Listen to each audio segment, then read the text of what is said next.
Number 1 charter of economy मिल के बात कर लें सारे। नंबर 2 आर्मी चीफ की तैनाती का मामला, इसके ऊपर कर लें।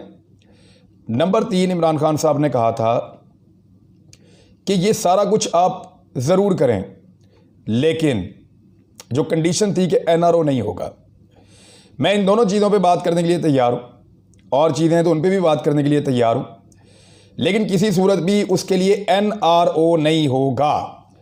अब जो शहबाज शरीफ कह रहे हैं कि मेरे पास जो पैगाम आया बिजनेसमैन लेकर आया, वो कह रहे हैं इमरान खान धमकियाँ भी दे रहा था और कह रहा था आर्मी चीफ की तैनाती भी बात कर रहे हैं, तो मैं आपको बता देता हूँ एक्चुअली जो तैनाती पे बात करने की बात कर रहे थे वो ये नहीं कह रहे इमरान खान साहब कि मैं बताता हूँ नाम ये वाला बंदा आर्मी चीफ लगा लो। उनकी तो चॉइस ही नहीं है, उन्होंने पहले दिन से कहा हुआ है कि जिसको मर्जी लगाओ आर्मी चीफ, मेरी कोई चॉइस नहीं है।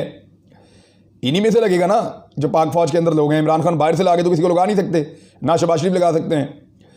तो बात यह है कि इमरान खान साहब ने बड़ा क्लियरली कहा, कैटेगोरिकली कहा, और जो बिजनेसमैन है मुबैना तौर पे जो जाके जिन्होंने पैगाम दिया, वो पैगाम ये नहीं था कि वो धमकियां दे रहे हैं। एक्चुअली इमरान खान ने कहा था कि एनआरओ नहीं दूंगा, इसको शहबाज शरीफ धमकी कह रहे हैं कि इमरान खान धमकियां भी दे रहे थे। एनआरओ मैं नहीं दूंगा, करप्शन का लूट मार का हिसाब आप लोगों को देना पड़ेगा, वो एक अलग कहानी है, उसको अलग रखें। हाँ, अगर चार्टर ऑफ इकॉनमी करना है पाकिस्तान के लिए, मईशत के ऊपर मिलकर चलना है और कोई मैकेनिज्म बनाना है जो पाकिस्तान अगले 10 साल चलता रहे, उसके ऊपर 20 साल चलता रहे, पैठो बना लेते हैं।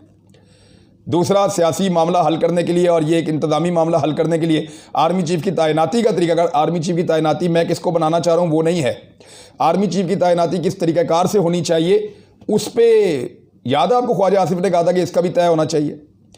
तो इसी तरह इमरान खान साहब ने भी इसी आइडिया की बात की है। तो ये है जनाब असल कहानी, जिसको शहबाज शरीफ साहब तोड़ तोड़ के बता रहे हैं कि वो धमकियां भी लगा रहे थे और आर्मी चीफ की तैनाती के लिए मुशावरत भी चाह रहे थे। तो वो मुशावरत ये नहीं चाह रहे थे कि किसको बनाना है आर्मी चीफ, वो ये चाह रहे थे कि हमेशा पाकिस्तान में आर्मी चीफ की तैनाती में जो तनाज़ा होता है या अंदर खाते चीज़ें होती रहती हैं उसको ख़त्म कैसे करना है।